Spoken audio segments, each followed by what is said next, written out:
Segunda Carta de Paulo aos Coríntios. Capítulo 1.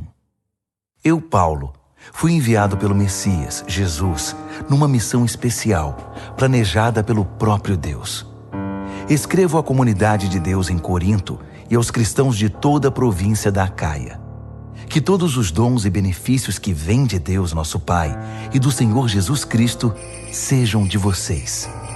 Timóteo, que alguns de vocês conhecem e confiam, está comigo nesta saudação. Todo louvor ao Deus e Pai de nosso Senhor Jesus, o Messias, Pai de toda misericórdia, Deus de toda cura e restauração. Ele está ao nosso lado quando passamos momentos difíceis e antes que percebamos, Ele nos leva para o lado de alguém que também está sofrendo, para que possamos ajudar aquela pessoa, assim como Ele nos ajudou. Muitas das situações difíceis que enfrentamos são consequências de seguirmos o Messias, mas os bons tempos de seu conforto restaurador compensam em muito o sofrimento. O sofrimento por Jesus traz cura e salvação para vocês. Se somos bem tratados, recebendo ajuda ou uma palavra de encorajamento, isso também coopera para o benefício de vocês, incentivando-os a prosseguir. Os momentos difíceis de vocês são os nossos momentos difíceis. Quando percebemos que estão dispostos a suportar os momentos difíceis e também a desfrutar momentos agradáveis, sabemos que vocês vão conseguir. Amigos, não queremos que vocês continuem sem saber como foi difícil passar pelo que nos aconteceu na província da Ásia. Foi tão difícil que chegamos a pensar que era o fim. Sentíamos como se nos tivessem mandado para o corredor da morte, que para nós tudo estava acabado. Mas quando tudo passou, foi a melhor coisa que nos poderia ter acontecido. Em vez de confiar em nossa força ou em nossa capacidade de nos salvar, fomos forçados a confiar totalmente em Deus. Uma ideia nada má, considerando que Ele é o Deus que ressuscita os mortos. E Ele o fez, resgatando-nos da destruição certa. E Ele fará tudo de novo, nos resgatará quantas vezes forem necessárias. Vocês e suas orações são parte da operação de resgate. Também não quero que vocês fiquem na ignorância sobre a questão. Agora mesmo, posso ver os rostos da comunidade erguidos em louvor pelo livramento que Deus nos deu. Um resgate em que a oração tem um papel fundamental. Agora que o pior já passou, temos a alegria de informar que saímos de tudo isso com a consciência e a fé intactas e podemos encarar o mundo. Mais importante, estar de cabeça erguida diante de vocês. Mas isso não foi resultado de manobras da nossa parte. Foi Deus que nos manteve voltados para Ele o tempo todo. Não tentem ler nas entrelinhas, nem procurem alguma mensagem subliminar na carta. Estamos falando a verdade, de modo claro e sem rodeios, na esperança de que vocês vejam o quadro todo tão bem como já viram alguns detalhes. Queremos que vocês se orgulhem de nós, tanto quanto nos orgulhamos de vocês quando estamos juntos perante o Senhor Jesus. Certo da boa acolhida por parte de vocês, eu havia planejado 2 visitas. Passar aí a caminho da província da Macedônia e outra vez na viagem de retorno. Então, poderíamos fazer uma festa de despedida quando vocês me enviassem para a Judéia. Esse era o plano. Agora vocês me acusam de ser descuidado com minhas promessas porque o plano não se cumpriu? Acham que tenho 2 palavras? Um sim volúvel no momento e um não volúvel no minuto seguinte? Pois bem, vocês estão errados. Tento ser tão verdadeiro com minha palavra quanto Deus é com a dele. Nossa palavra a vocês não foi um sim descuidado, anulado por um não indiferente. Como poderia ser? Quando Silas, Timóteo e eu proclamamos o Filho de Deus entre vocês, vocês tiveram de escolher entre um sim e um não? Por acaso não foi um sim claro e seguro? Seja o que for que Deus prometeu, tem a marca do sim de Jesus. Nele, isso é o que pregamos e oramos, o grande amém, o sim de Deus e também o nosso sim inequívoco. Deus nos afirma, certificando-nos em Cristo, pondo seu sim dentro de nós. Pelo seu Espírito, Ele nos marcou com sua eterna garantia, um início certo para o que Ele está disposto a realizar. Pois bem, vocês estão preparados para saber a verdadeira razão por que não os visitei em Corinto? Tendo Deus por testemunha, o único motivo foi que eu quis poupar vocês da dor. Foi por causa da minha consideração por vocês. Não fui indiferente nem manipulador. Não somos responsáveis pelo modo segundo o qual vocês vivem a fé. Não nos comportamos como inspetores, e sim como companheiros, trabalhando com vocês num ambiente de alegre expectativa. Sei que vocês permanecem firmes por sua própria fé, não pela nossa. Segunda aos Coríntios, capítulo 2. Por causa disso, decidi não fazer outra visita, pois poderia ser dolorosa para vocês e para mim. Se minha presença de algum modo fosse constrangedora para vocês, como poderiam espontaneamente me saudar e animar? Por essa razão escrevi uma carta em vez de ir, para não perder tempo desapontando os amigos que eu esperava que me saudassem. Enquanto escrevo, estou convencido de que foi melhor para mim e para vocês. O tempo passava e já foi doloroso demais escrever a carta. O pergaminho tinha mais lágrimas que tinta. Mas não escrevi para causar sofrimento, e sim para que vocês soubessem quanto me preocupo. De fato, era mais que preocupação. Foi para mostrar quanto amo vocês. Agora, com respeito àquele que começou tudo isso e provocou toda essa dor, quero que saibam que, na ocasião, não fui o único ofendido, mas também todos vocês, com algumas exceções. Assim, não quero, estando aí, mostrar-me muito severo. O que a maioria de vocês concordarem como disciplina é suficiente. É hora de perdoar esse homem e ajudá-lo a se erguer. Se vocês aumentarem o sentimento de culpa dele, ele acabará se afogando nessa culpa. Meu conselho agora é derramar amor.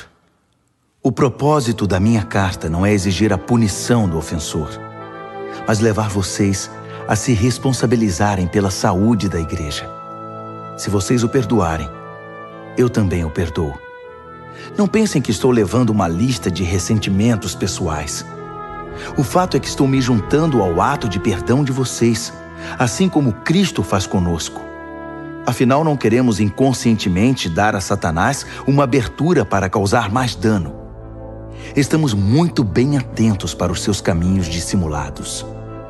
Quando cheguei a Troade para proclamar a mensagem do Messias, senti plena abertura. Deus havia escancarado a porta, mas Tito não estava esperando por mim com notícias sobre vocês. Por isso não consegui relaxar. Preocupado, fui para Macedônia à procura de Tito e de alguma notícia que me tranquilizasse a respeito de vocês.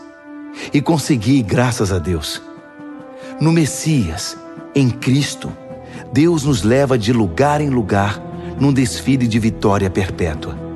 Por meio de nós, Ele traz o conhecimento de Cristo.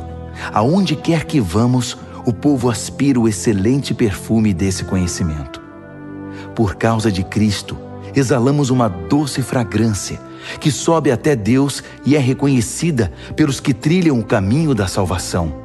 Um aroma com agradável cheiro de vida. Mas aqueles que estão no caminho da destruição nos tratam mais como se exalássemos o cheiro desagradável de um cadáver. É uma responsabilidade gigantesca. Quem é capaz de assumi-la? Pelo menos não adulteramos a palavra de Deus, nem a pomos à venda. Permanecemos na presença de Cristo quando falamos, e Deus nos olha no rosto. Falamos o que recebemos diretamente de Deus, e o fazemos da maneira mais honesta possível. Segunda aos Coríntios, capítulo 3. Não parece que estamos elogiando a nós mesmos, insistindo em nossas credenciais, afirmando nossa autoridade? De jeito nenhum. Tampouco precisamos de cartas de recomendação, seja para vocês, seja de vocês. Vocês mesmos são toda a recomendação de que precisamos. A vida de vocês é uma carta que qualquer um pode ler simplesmente olhando para vocês. O próprio Cristo a escreveu, não com tinta, mas com o Espírito do Deus vivo. Essa carta não é inscrita na pedra, mas entalhada em vidas humanas, e nós a publicamos. Não poderíamos estar mais seguros de que vocês são nossa carta de recomendação, escrita pelo próprio Cristo para Deus. Não pensaríamos em escrever tal carta. Só Deus pode escrever uma carta assim. Sua carta nos autoriza a levar adiante este novo plano de ação. O plano não foi escrito com tinta sobre papel, com muitas páginas de notas de rodapé, matando o seu espírito. Foi escrito em sintonia. O Espírito com o nosso espírito. A vida de Deus com a nossa vida. O governo da morte, com sua constituição escrita em tábuas de pedra, teve uma cerimônia de inauguração deslumbrante. O rosto de Moisés, enquanto entregava as tábuas de pedra, era tão brilhante quanto o dia, ainda que se desvanecesse muito rapidamente. E o povo de Israel não podia olhar direto para ele, assim como não se pode encarar o sol. Quão mais deslumbrante, então, será o governo do Espírito vivo? Se o governo da condenação foi impressionante, que dizer do governo da afirmação? O antigo governo, que tanto brilhava, pareceria escuridão diante do novo. Se o acordo temporário já nos impressionou, quanto mais o deslumbrante governo que durará toda a eternidade. Com esse tipo de esperança que nos anima, nada nos segura. Ao contrário de Moisés, não temos nada a esconder. Conosco, tudo acontece às claras. Ele usava um véu para que os israelitas não percebessem o brilho que aos poucos ia morrendo. E eles não perceberam. Não foram capazes de perceber na época e não percebem agora que não há nada naquele véu. Ainda hoje, quando as proclamações do governo antigo são lidas, eles nada veem. Somente Cristo pode tirar o véu, a fim de que eles possam ver por si mesmos que não há nada lá.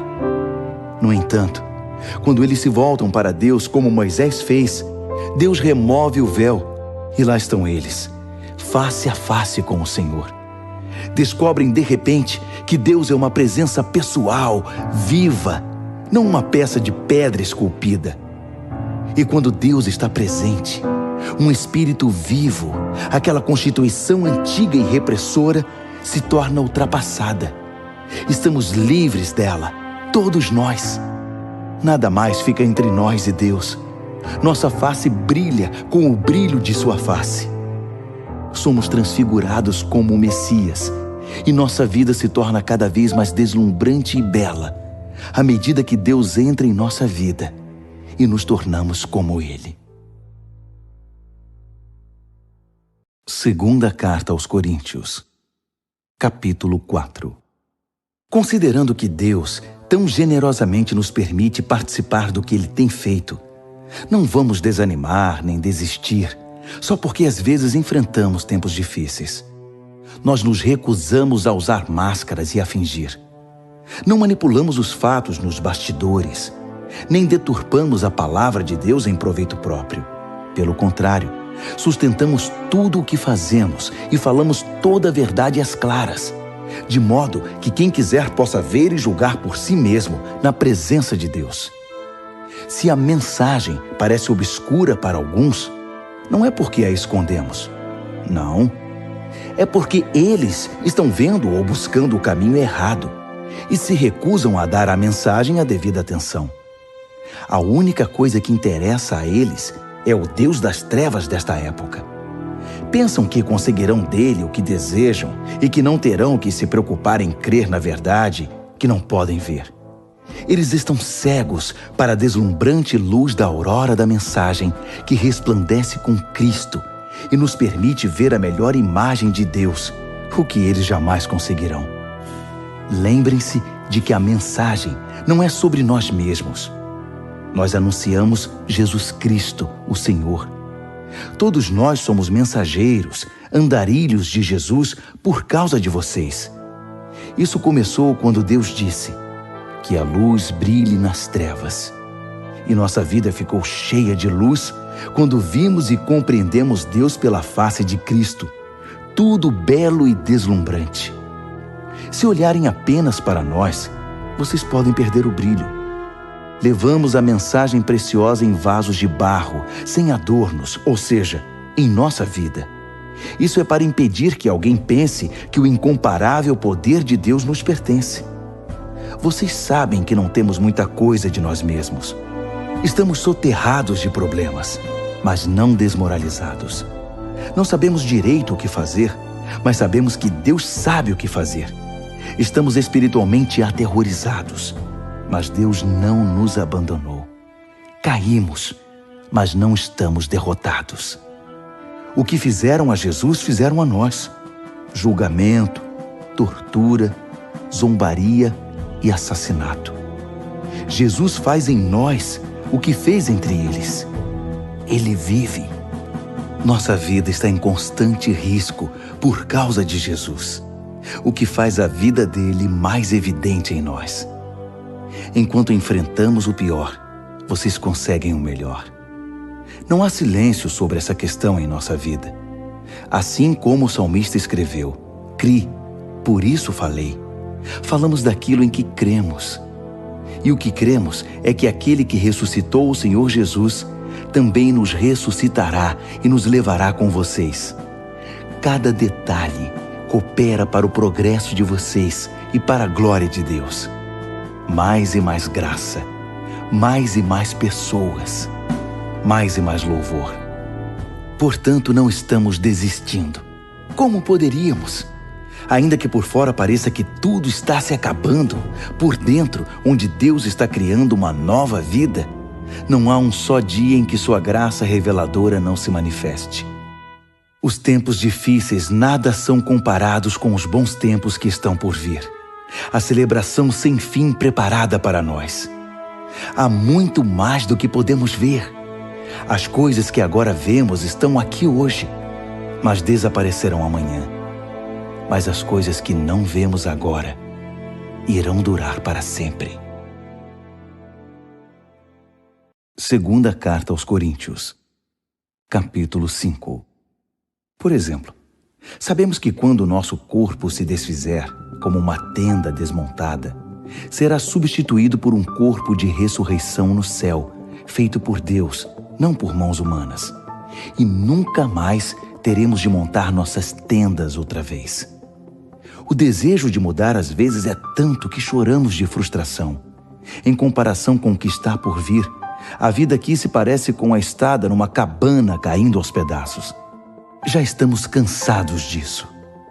O que temos é apenas um vislumbre da verdadeira realidade. Nosso verdadeiro lar, nosso corpo ressuscitado. O Espírito de Deus nos dá uma pitada desse sublime, dando-nos um gostinho do que está por vir. Ele põe um pouco do céu em nosso coração, para que nunca desejemos menos que o céu. É por isso que vivemos alegres. Vocês não ficarão vendo as coisas de cabeça baixa. As circunstâncias desfavoráveis não irão nos abater. Ao contrário, elas apenas nos fazem lembrar do glorioso futuro que nos aguarda mais adiante. É por isso que confiamos naquele que nos mantém caminhando, mesmo que não o vejamos. Acham que uns buracos na estrada ou algumas pedras no caminho irão nos parar? Quando chegar a hora, estaremos prontos para trocar o exílio pelo nosso verdadeiro lar. Mas nem o exílio nem o nosso verdadeiro lar são o que mais importam. Servir a Deus com alegria é o principal e o que desejamos fazer, a despeito das circunstâncias. Cedo ou tarde, todos teremos de ficar frente a frente com Deus, independentemente das nossas condições. Compareceremos à presença de Cristo e receberemos o que plantamos por meio da nossa conduta, boa ou má. Essa expectativa nos manterá vigilantes. Podem estar certos.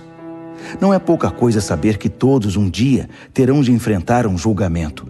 Daí a urgência em exortarmos todos a que se preparem para estar na presença de Deus. Só Deus sabe quanto nos dedicamos a isso. mas espero que vocês percebam quanto nos preocupamos com a questão. Não dizemos isso com a intenção de parecermos bons aos olhos de vocês, mas por pensar que vocês se sentiriam bem, orgulhosos até, por saber que estamos do seu lado e que não somos simpáticos apenas na presença de vocês, como o fazem alguns. Se eu agi loucamente, fiz isso por Deus. Se eu agi de maneira sensata, foi por vocês. O amor de Cristo me impulsiona a tais extremos. Seu amor tem a primeira e a última palavra em tudo o que fazemos. Nossa decisão firme é trabalhar com base nesta premissa: um homem morreu por todos. Essa realidade põe todos no mesmo barco. Ele incluiu todos em sua morte, para que cada um fosse também incluído em sua vida, uma vida ressurreta, incomparavelmente melhor que qualquer outra já vivida. Por causa dessa decisão, não julgamos ninguém pelo que possui ou pela aparência. Houve um tempo em que julgamos o Messias dessa maneira e estávamos errados, como sabem. Não vemos mais assim. Agora olhamos para dentro e o que vemos é que qualquer um unido ao Messias tem a chance de um novo começo e é criado de novo. A velha vida se foi, uma nova vida floresce. É demais! Tudo vem de Deus, que nos quer em relacionamento com Ele e nos chamou para viver relacionamentos com nossos semelhantes. Deus se reconciliou com o mundo por meio do Messias, permitindo um novo começo pela oferta de perdão dos pecados. Deus nos deu a tarefa de contar a todos o que Ele está fazendo. Somos representantes de Cristo. Deus nos usa para persuadir homens e mulheres a deixar as diferenças de lado e ingressar na obra de Deus, e para reconciliar o ser humano com Ele. Estamos falando por Cristo, mesmo agora. Tornem-se amigos de Deus. Ele já é amigo de vocês. Como pode? Vocês perguntam. Em Cristo, eu respondo. Deus o considerou culpado, Ele que nunca fez nada errado, para que pudéssemos ser considerados sem pecado perante Deus. 2 aos Coríntios, capítulo 6. Somos seus companheiros nesta obra. Por isso imploramos, não desperdicem nem um pouco a maravilhosa vida que Deus concedeu a vocês. Ele nos lembra: ouvi seu chamado no tempo certo. No dia em que você precisou de mim, eu estava lá para ajudar. Pois bem, agora é o tempo certo para que Ele ouça vocês e os ajude. Nada de deixar para depois. Não frustrem a obra de Deus. Não façam corpo mole, nem lancem dúvidas sobre o que fazemos. Nossa obra como servos de Deus tem valor em todos os aspectos.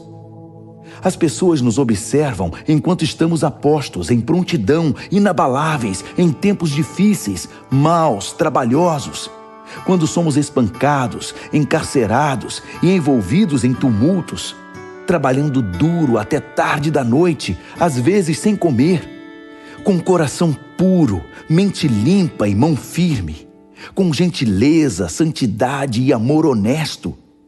Quando dizemos a verdade e quando Deus mostra seu poder, quando fazemos o melhor possível pela verdade, quando somos elogiados ou repreendidos, caluniados ou honrados, fiéis à nossa palavra, ainda que não confiem em nós, ignorados pelo mundo, mas reconhecidos por Deus, vivos, ainda que digam que estamos mortos, açoitados quase até a morte, mas recusando-se a morrer, mergulhados em lágrimas, mas sempre cheios de profunda alegria, vivendo de mãos vazias, mas enriquecendo muitos, não tendo nada, mas tendo tudo.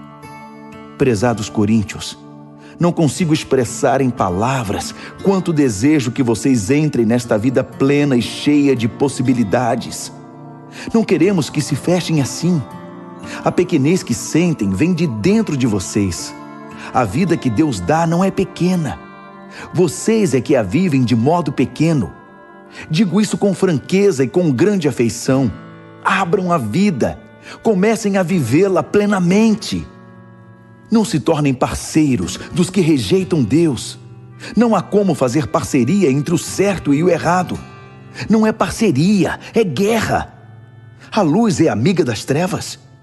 Cristo passeia com o diabo. A verdade e a mentira andam de mãos dadas. Quem pensaria em pôr ídolos pagãos no templo santo de Deus? Pois é exatamente o que somos. Cada um de nós é um templo e Deus vive em nós. Ele mesmo disse: vou viver neles e neles vou me mover. Vou ser o Deus deles e eles serão o meu povo. Então deixem de lado a corrupção e as parcerias. Deixem tudo de uma vez por todas. Diz Deus: não se associem com os que irão mergulhá-los na sujeira. Quero todos vocês para mim. Serei um pai para vocês, e vocês serão filhos e filhas para mim. Palavra do Senhor Deus. 2 aos Coríntios, capítulo 7. Diante de promessas tão animadoras, queridos amigos, vamos nos livrar de tudo que nos distrai ou contamine, seja por dentro, seja por fora. Que nossa vida esteja em forma e que sejamos templos santos para o culto a Deus. Confiem em nós. Nunca ferimos ninguém, nunca exploramos nem tiramos vantagem de quem quer que seja. Não pensem que procuro culpa em vocês. Já disse que estou com vocês em qualquer circunstância. Na verdade, tenho a maior confiança em vocês. Se soubessem como estou orgulhoso de vocês. A alegria me domina, mesmo com todos os problemas. Quando chegamos à província da Macedônia, não tivemos sossego. Os conflitos na igreja e os temores no coração nos deixaram ansiosos. Não conseguíamos relaxar, porque não sabíamos o desfecho da situação. Então Deus, que levanta os abatidos, nos deu um novo ânimo com a chegada de Tito. Ficamos felizes apenas por vê-lo. Mas o alívio veio com o que ele nos disse sobre vocês, sobre quanto se preocuparam e lamentaram por minha causa. Minha preocupação transformou-se em tranquilidade. Sei que causei grande preocupação a vocês com minha carta. Ainda que tenha me sentido muito mal na época, sinto-me bem agora, quando penso em como tudo acabou. A carta aborreceu vocês, mas por pouco tempo. Agora estou contente, não por terem se aborrecido, mas porque foram desafiados a mudar. Vocês permitiram que a tristeza os levasse a Deus, não que os desviasse dele, e saíram ganhando, não perdendo. A tristeza que nos aproxima de Deus age assim. Ela abala nossas estruturas e nos leva de volta ao caminho da salvação. Jamais lamentamos ter experimentado esse tipo de dor. Mas quem permite que a tristeza o desvie de Deus, vive cheio de remorsos que podem levá-lo a um estado terminal. Agora digam-me, não são maravilhosos os caminhos que a tristeza toma para nos aproximar de Deus? Vocês estão mais vivos, mais cuidadosos, mais sensíveis, mais reverentes, mais humanos, mais apaixonados, mais responsáveis. Por qualquer ângulo, o resultado foi maior pureza de coração.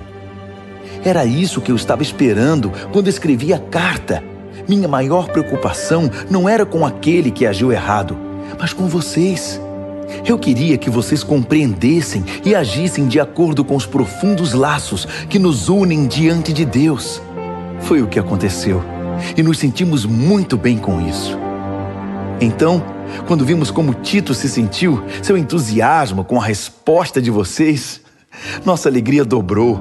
Foi maravilhoso vê-lo tão animado e reconfortado por causa do que vocês fizeram. Se eu contasse a ele como penso que vocês são bondosos, vocês não teriam afastado aquele que fez o mal. Mas enquanto tudo se resolvia, procurei me conter. Tito viu por si mesmo que tudo que eu dissera a respeito de vocês era verdade. Ele não parava de falar sobre isso, repetindo o relato da sua pronta obediência e da elogiável hospitalidade de vocês. Ele ficou impressionado com tudo. e eu não poderia estar mais satisfeito. Tenho muito orgulho de todos.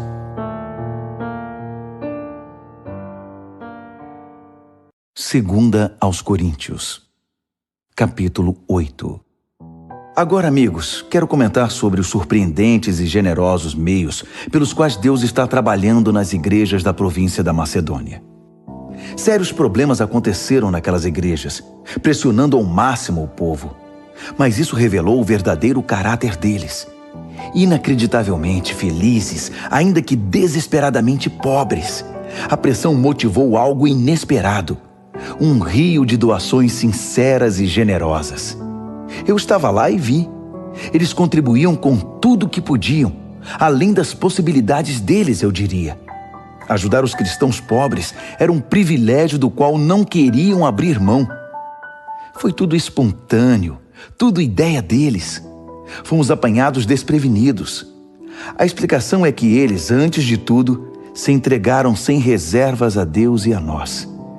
A outra oferta simplesmente fluiu dos propósitos de Deus, que trabalhava na vida de cada um.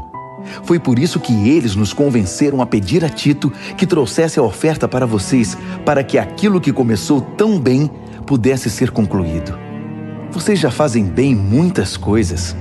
Confiam em Deus, são articulados, criteriosos, apaixonados e nos amam. Agora, nessa questão, espero que também façam o melhor. Não estou tentando dar ordens contra a vontade de vocês. Apresento o entusiasmo dos macedônios como um estímulo ao amor que há em vocês, na esperança de extrair o melhor de cada um. Vocês conhecem a graça generosa do Senhor Jesus Cristo. Ele era rico, mas deu tudo por nós. Tornou-se pobre para que nós nos tornássemos ricos. Na minha opinião, o melhor que vocês podem fazer agora é concluir o que começaram no passado, para não deixar que boas intenções deem em nada. O coração de vocês está no lugar certo. Vocês já têm tudo de que precisam para terminar. Então, mãos à obra. Uma vez que o compromisso é claro, façam o que podem. O coração orienta as mãos. Não estou querendo que se cansem enquanto os outros descansam. Nada disso. Vocês estão ombro a ombro com eles o tempo todo. O excesso de vocês supre a falta deles. E o excesso deles supre a falta de vocês. No fim, tudo ficará bem, como está escrito. Nada sobrou para quem tinha muito. Nada faltou para quem tinha necessidade. Dou graças a Deus por transmitir a Tito o mesmo cuidado que tenho por vocês. Ele teve muita consideração sobre como nos sentimos, mas a iniciativa de ajudar vocês foi toda dele. Estamos enviando um companheiro com ele, alguém muito popular nas igrejas, um bom pregador da mensagem. Mas nele há muito mais que popularidade. Ele merece confiança total. As igrejas o escolheram para que nos acompanhasse em nossas viagens e nos ajudasse na tarefa de compartilhar os dons de Deus, ao mesmo tempo honrando o Senhor e tendo o cuidado de evitar escândalos. Não queremos que ninguém pense que pegamos um centavo desse dinheiro para vocês. Somos tão zelosos da nossa reputação diante do público como somos diante de Deus. É por isso que estamos levando outra pessoa de confiança conosco, que já provou sua fidelidade muitas vezes e trabalha com a mesma disposição desde o início. Ele ouviu falar de vocês e gostou do que ouviu, tanto que mal pode esperar para chegar aí. Não preciso dizer mais nada a respeito de Tito. Temos sido por muito tempo companheiros na tarefa de servir vocês. Os irmãos que viajam com ele são representantes das igrejas. Um crédito real para Cristo. Mostrem a eles do que vocês são feitos, demonstrando o amor de que têm ouvido falar nas igrejas. Permitam que eles vejam por si mesmos. Segunda aos Coríntios, capítulo 9. Se eu escrevesse algo mais a respeito dessa oferta para os cristãos pobres, começaria a me repetir. Sei que vocês estão apostos e prontos para o que der e vier. Tenho dado boas referências de vocês por toda a província da Macedônia, dizendo a eles: a província da Acaia está pronta para essa tarefa desde o ano passado, e o entusiasmo de vocês contagiou muita gente. Agora estou enviando esses irmãos para me certificar de que vocês estão preparados, como eu disse que estariam, para mostrar que não é à toa que tenho orgulho de vocês. Se eu e os macedônios descobrirmos que vocês não estão preparados, será vergonhoso para todos, para mim e para vocês. Nosso testemunho teria sido puro ufanismo. Por isso, para ter certeza de que não haverá nenhum erro, recrutei esses irmãos para que antes da minha chegada preparassem vocês e a oferta prometida. Tirem todo o tempo de que precisarem para que tudo seja feito de modo apropriado. Não quero nada forçado nem correrias de última hora. Lembrem-se de que o lavrador mesquinho só consegue colheita pobre. O lavrador generoso é quem obtém colheitas fartas. Quero que cada um de vocês tenha tempo suficiente para pensar nisso e decidir o que vai ofertar.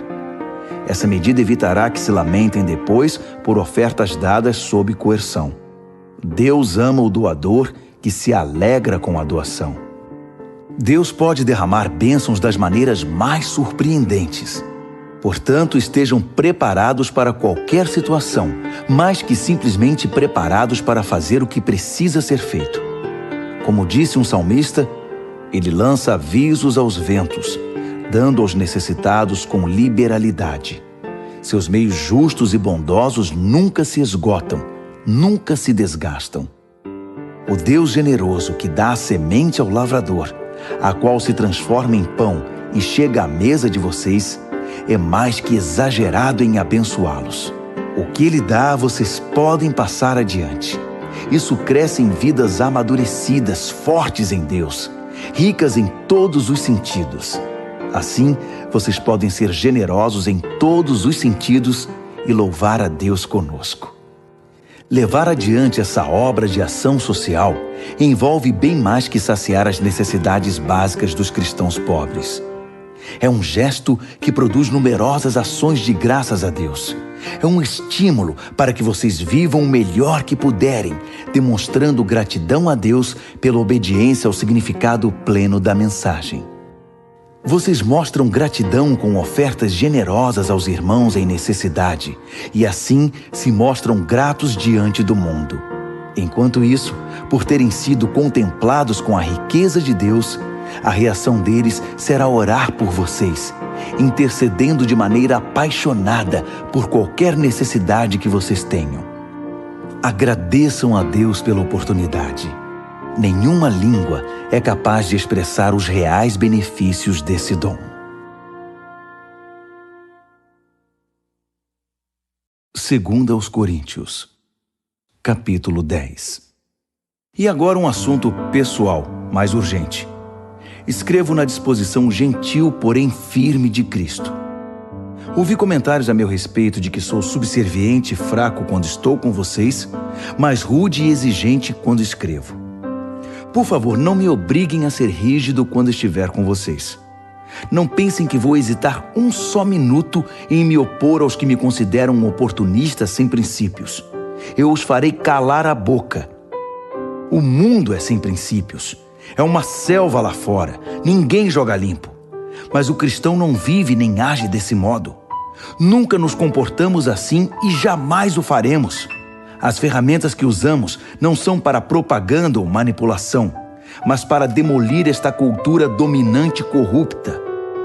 Usamos as ferramentas poderosas de Deus para esmagar filosofias pervertidas, derrubar barreiras levantadas contra a verdade de Deus, encaixar todo pensamento livre, toda emoção e todo impulso à estrutura de vida moldada por Cristo.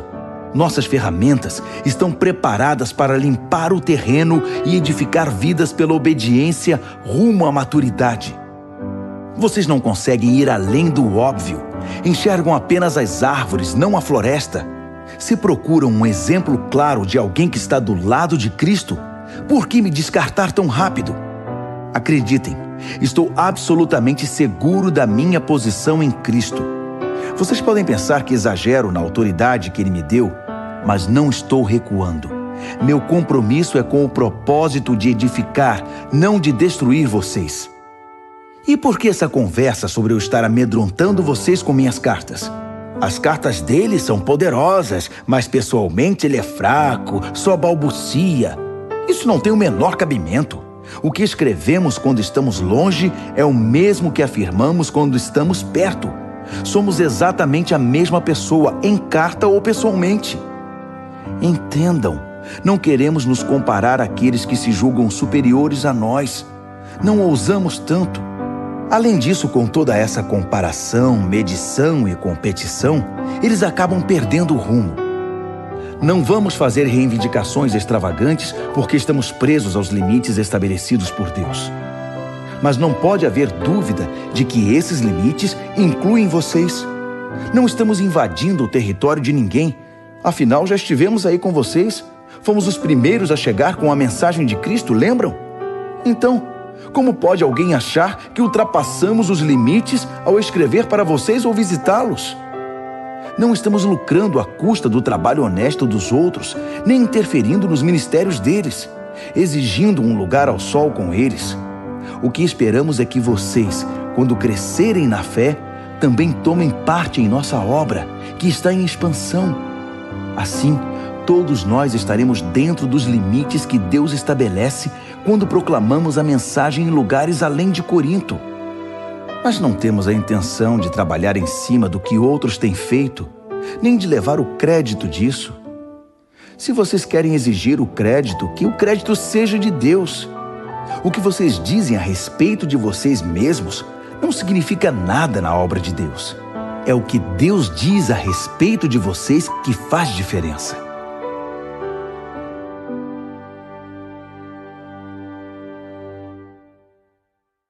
Segunda aos Coríntios, capítulo 11.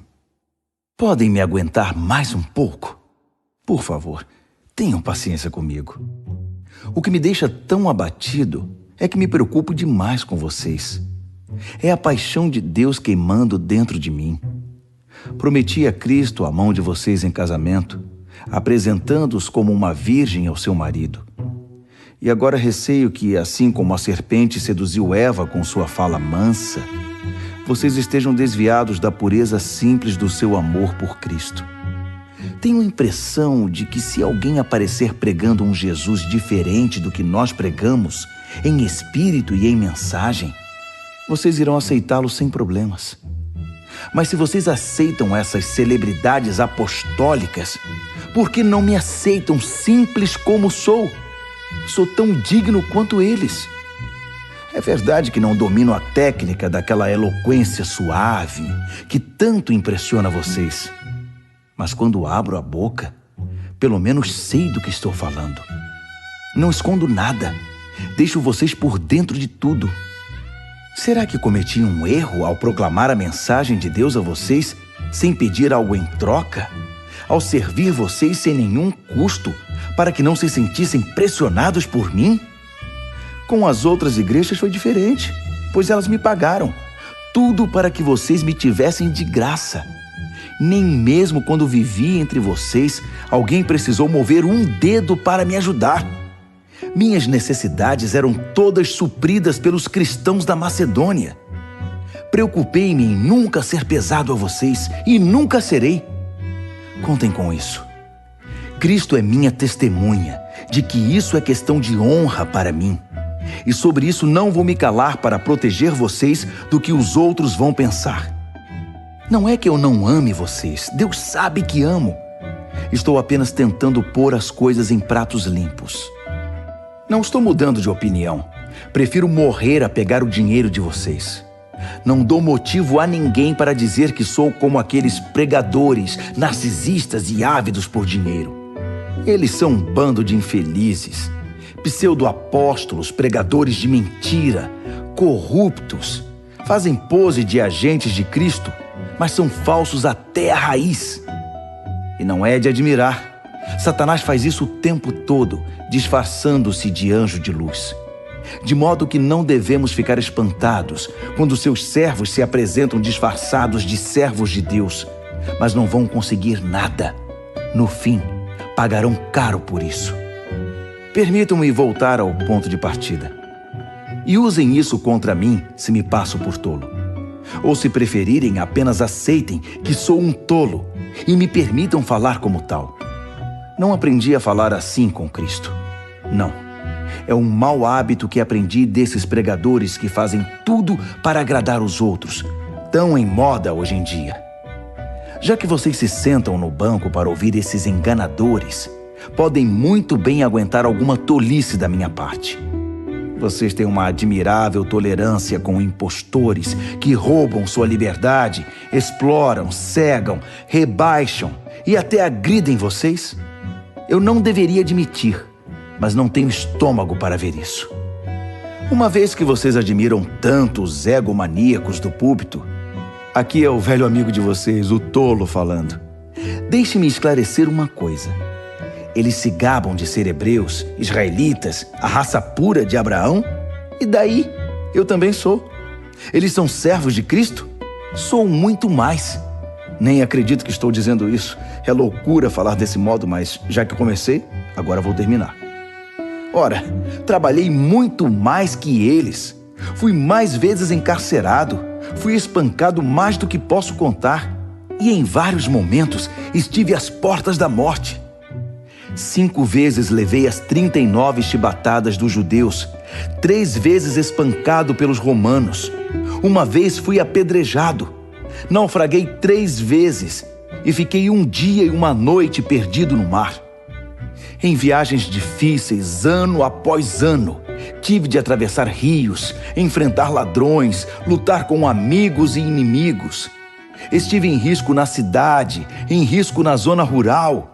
Enfrentei perigos sob o sol do deserto e em tempestades no mar. Também fui traído pelos que pensei ser meus irmãos. Sei o que é trabalhar duro, passar noites longas e solitárias sem dormir. Já fiquei muito tempo sem comer. Sofri com o frio e com a falta de agasalho. E a lista ainda nem chegou à metade, porque ainda temos as pressões diárias e as ansiedades por causa das igrejas. Quando alguém chega ao fim da linha, sinto dor até nos ossos. Quando alguém cai em pecado, um fogo queima minhas entranhas. Se tenho de gabar a mim mesmo, vou me gabar das humilhações que me tornam semelhante a Jesus. O eterno e bendito Deus e Pai de nosso Senhor Jesus sabe que não estou mentindo. Estão lembrados da vez em que eu estava em Damasco e o governador do rei Aretas pôs guardas nos portões da cidade para me prender? Para salvar minha vida, tive de escorregar através de uma janela da muralha, dentro de um cesto, e depois sair correndo. 2 aos Coríntios, capítulo 12. Vocês me obrigam a falar deste modo. Faço isso contra minha vontade. Mas agora que estamos no assunto, posso tratar da questão das visões e revelações que Deus me deu. Por exemplo, conheço um homem que há 14 anos foi tomado por Cristo e levado em êxtase espiritual aos céus. Nem sei se isso aconteceu no corpo ou fora do corpo. Só Deus sabe. Sei também que esse homem foi levado ao paraíso. De novo, se no corpo ou fora dele, não sei. Deus sabe. Lá ele ouviu palavras indizíveis, mas foi proibido de contar o que ouviu. Esse é o homem a respeito de quem quero falar. Mas não vou dizer nenhuma palavra a meu respeito, exceto o que foi humilhação. Se eu tivesse disposição para contar vantagem, talvez pudesse fazê-lo sem parecer ridículo e não estaria faltando com a verdade. Mas vou poupar vocês. Quero que vocês continuem a me imaginar como o tolo que vocês pensariam que eu sou se me encontrassem na rua ou me ouvissem falar. Por causa da grandiosidade daquelas revelações, para que eu não ficasse orgulhoso, recebi o dom de um obstáculo que me mantém em contato permanente com minhas limitações. O anjo de Satanás fez o melhor que pôde para me derrubar, mas o que conseguiu foi me pôr de joelhos. Sem chance que eu ande de nariz empinado e orgulhoso. No princípio, eu não pensava nele como um dom e pedia a Deus que o removesse.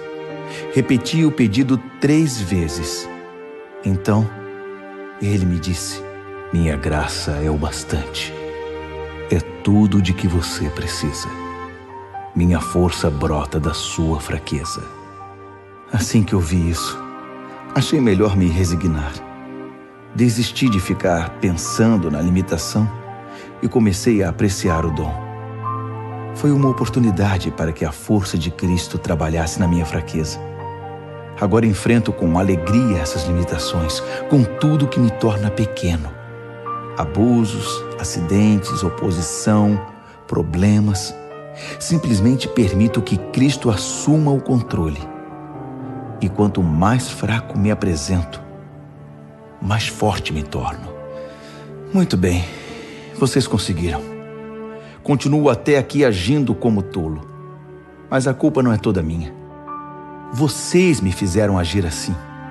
Vocês é que deveriam ter falado bem de mim e me recomendado, em vez de eu ter de fazê-lo, pois sabem por experiência própria que, embora eu não seja ninguém, seja um nada, não posso ser relegado à 2ª classe, comparado com aquelas celebridades apostólicas que vocês bem conhecem. Todos os sinais que marcam o apostolado verdadeiro eram evidentes quando eu estava com vocês em tempos bons e maus. Sinais de milagres, sinais de maravilhas, sinais de poder. Vocês receberam menos de mim ou de Deus que as outras igrejas? A única coisa que vocês receberam menos de mim foi responsabilidade com o meu sustento. Pois bem, sinto muito. Perdoe-me por despojar vocês. Tudo está preparado agora para minha 3ª visita a vocês. Mas não se preocupem com isso. Vocês não precisam se sacrificar. Não serei um peso para vocês desta vez, mais do que fui em outras visitas. Não tenho interesse no que vocês têm, só em vocês. Os filhos não têm de se preocupar com os pais. Os pais é que se preocupam com os filhos. Eu ficaria feliz em esvaziar os bolsos, ou até mesmo em hipotecar minha vida para o bem de vocês. Assim, porque quanto mais amo vocês, menos sou amado. E porque continuo a dar importância a essas fofocas sobre eu ter usado meu autossustento como forma de culpar vocês? Onde está a prova disso? Alguma vez os enganei ou usei alguém para iludir vocês? Pedi a Tito que os visitasse e levasse alguns irmãos consigo. Por acaso eles agiram de má fé com vocês? E acima de tudo, não temos sido sempre sinceros e honestos? Não pensem que estou aqui me defendendo perante vocês. Vocês não são júri. Deus revelado em Cristo é o júri, e apresentamos perante Ele nosso caso. E tudo que temos suportado é com a intenção de não ficar no caminho de vocês, nem atrapalhar seu crescimento. Tenho receio, admito, de que quando for me desaponte com vocês e também os desaponte. A frustração mútua deixará tudo em cacos. Brigas, invejas, ânimos exaltados, partidarismo, palavras ofensivas, denúncias, gente nervosa e confusão generalizada. Não espero ser humilhado de novo por Deus quando estiver com vocês, para que não tenha de derramar lágrimas por uma multidão que insiste nos velhos caminhos, pecando cada vez mais e se recusando a abandonar o lamaçal da maldade, do descontrole sexual e da indecência em que está mergulhada.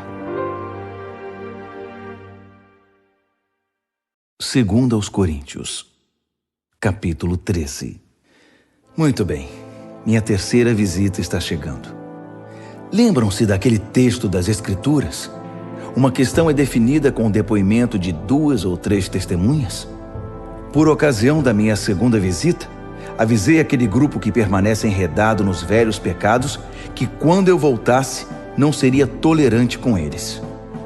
Agora, em preparação para a 3ª visita, repito a advertência, mesmo estando longe. Se vocês não tiverem mudado de vida até eu chegar aí, cuidado. Vocês que exigiram provas que Cristo fala por meu intermédio, irão receber mais do que pretendiam. Vão receber a plena força de Cristo. Não pensem que não vão. Ele era só fraqueza e humilhação quando foi morto na cruz, mas agora está vivo na poderosa força de Deus. Estávamos desprevenidos quando fomos humilhados entre vocês, mas da próxima vez que nos encontrarmos, estaremos vivos em Cristo e fortalecidos por Deus.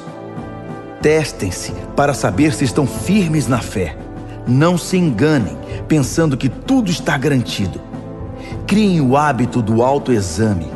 Vocês precisam de evidências de primeira mão, não apenas de ouvir dizer que Jesus Cristo está em vocês. Façam o teste. Se o resultado não for bom, tomem alguma providência. Espero que o teste não demonstre que falhamos. Mas se for esse o resultado, é preferível que o teste demonstre nossa fraqueza, não a de vocês. Estamos buscando a verdade que faça vitoriosos todos nós. Não poderia ser de outro modo. Reconhecemos nossas limitações, mas também as celebramos e continuamos a celebrar cada vitória, cada triunfo da verdade em vocês. Oramos intensamente para que tudo isso aconteça na vida de vocês. Estou escrevendo assim agora, para que quando eu for, não tenha de tocar mais nesse assunto. A autoridade que o Senhor me deu é para juntar o povo, não para dividi-lo. Espero que tudo se resolva, para eu não precisar perder tempo com repreensões quando estiver aí. É isso, meus amigos. Sejam alegres. Mantenham tudo em boas condições. Sejam animados. Tenham harmonia de pensamento. Sejam agradáveis. Façam tudo isso, e o Deus de amor e paz estará sempre com vocês. Cumprimentem uns aos outros com um abraço santo. Todos os irmãos e irmãs que estão aqui enviam saudações. A maravilhosa graça do Senhor Jesus Cristo, o grande amor de Deus e a amizade profunda do Espírito Santo sejam com todos vocês.